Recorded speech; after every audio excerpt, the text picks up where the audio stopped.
Hi, I'm Larken Rose, and I'm the one who made the video called The Tiny Dot.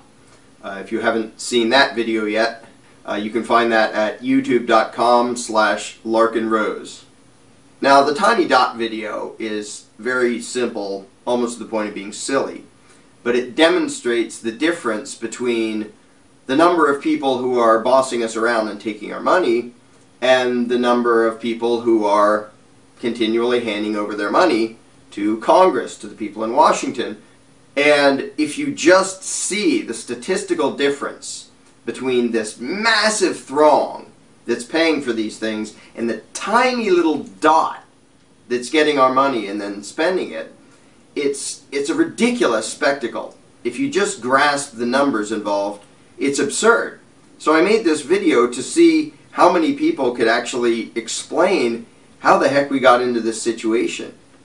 Now, a bunch of people wrote comments making wild guesses of what the problem is. It's that we're not paying attention to what the dot's doing, and we have to vote more respectable dots and all these strange things, but none of them explain why you have this gigantic throng obeying a tiny little dot. Finally, somebody got the answer. He said, well, it's not just the enforcers, because the tiny little dot has their slightly bigger dot of enforcers.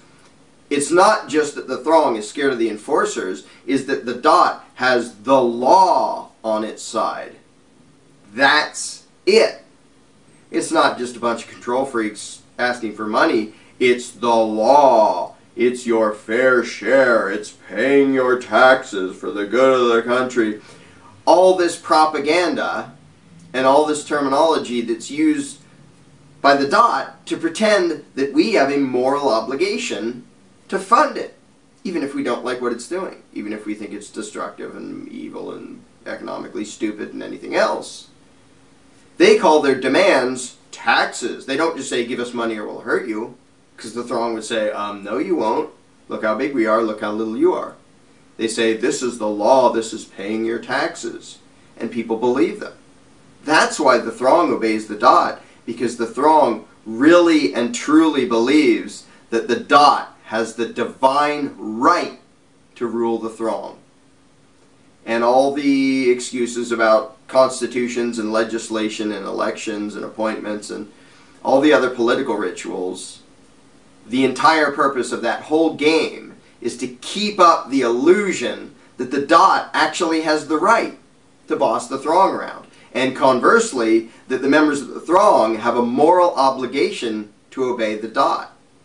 And that is why this ridiculous spectacle continues of this huge throng obeying this tiny dot and giving it just gigantic sums of money to do destructive, stupid, evil things. Because the throng has been taught to believe that it is literally a sin to not give their money to the tiny little dot. But almost everybody misses this. They look at the video and they say, well, we need to, some of them say, we need to vote in a better dot. We need to petition the dot. We need the dot to change its commands. Or even, we need a revolution and go squash the dot. You don't need to squash the dot. Look at the stupid thing. Look how little it is. It doesn't matter. It only matters because the throng imagines an obligation to obey the dot. Here's the point that even pro-freedom advocates, most of them, completely miss. The problem is not the dot. It's not its enforcers. All of the focus on the dot with elections and campaigning and petitioning and this and that and the other thing, all the people focusing on changing the dot are completely missing the point. The dot isn't the problem.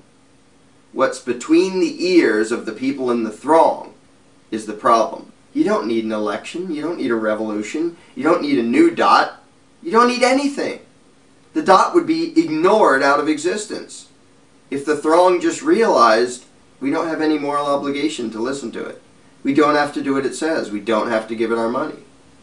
Now, of course, if one person realizes that, he's in deep trouble. Because not only will the dot and its enforcers try to squish him, other members of the throng will try to squish him. And when people say, well, we have the police and the military and the IRS people, you know, they have a bunch of enforcers. Yeah, but the dot doesn't make them. the police, the tax collectors, they come from the throng. They too have been taught that the throng has a moral obligation to obey this stupid, tiny little parasitic dot. And so they proudly go out and do their law enforcement, which means some people in the throng force other people in the throng to obey the dot. And they feel righteous about it, because they really and truly completely believe that it is evil to disobey the dumb little dot. It's evil not to give the stupid little dot a whole bunch of your money. The rest of the throng, by way of a jury, oh, you tax cheat. You pick 12 Americans, they're going to say, you're evil, you didn't give your money to the dot. How dare you? Go to prison. Because the throng believes in an obligation to obey the dot. Even though they don't like what the dot does with their money, they still feel a moral obligation to hand it over. And that's the problem, is their perception. It's not the dot. All of the power of the dot is illusion. The IRS agent that steals your bank account, he's suffering the same illusion, that we all have a moral obligation to give our money to the dot. Even their enforcers only exist. They only do what they do because of the delusion that the dot has the right to rule and we have the obligation to obey. It's pathetic. This giant throng begging this little dot. And the video that depicts that, most people, it's funny to see the comparison, but most people have no idea why it happens.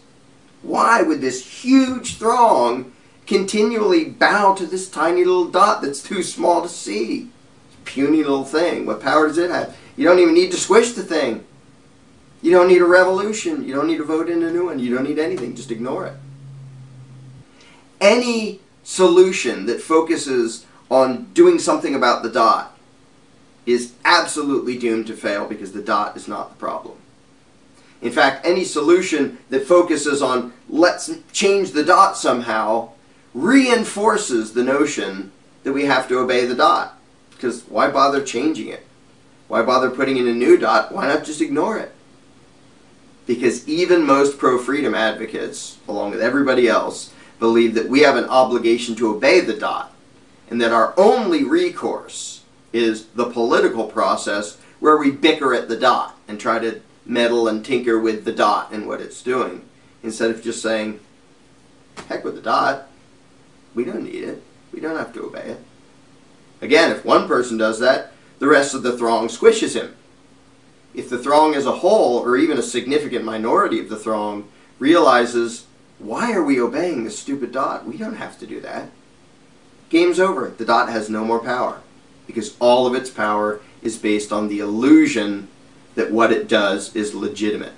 The bad news is, it's your belief system that is the direct cause of that ridiculous spectacle of 100 million productive people throwing their wealth at these corrupt, lying crooks in Washington. You believe things, just as I believe things, that you were taught to believe all your life, that are absolute lies.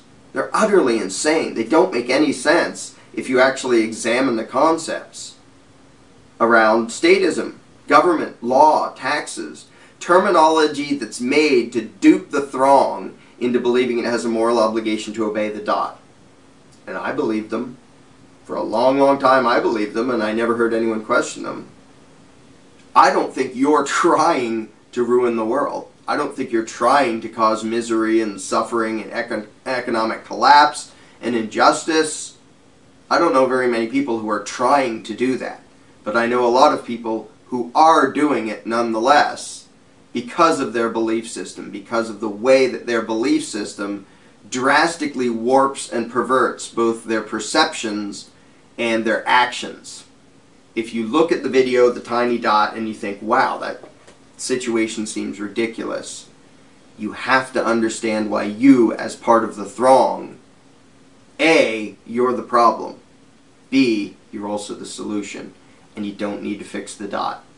You don't need to reform the politicians. You don't need legislation to change. You don't need a new election. Fix what's between your ears, which may be a slow, uncomfortable process. It was for me, and just about everybody I know. Fix what's between your ears, and the world will fix itself.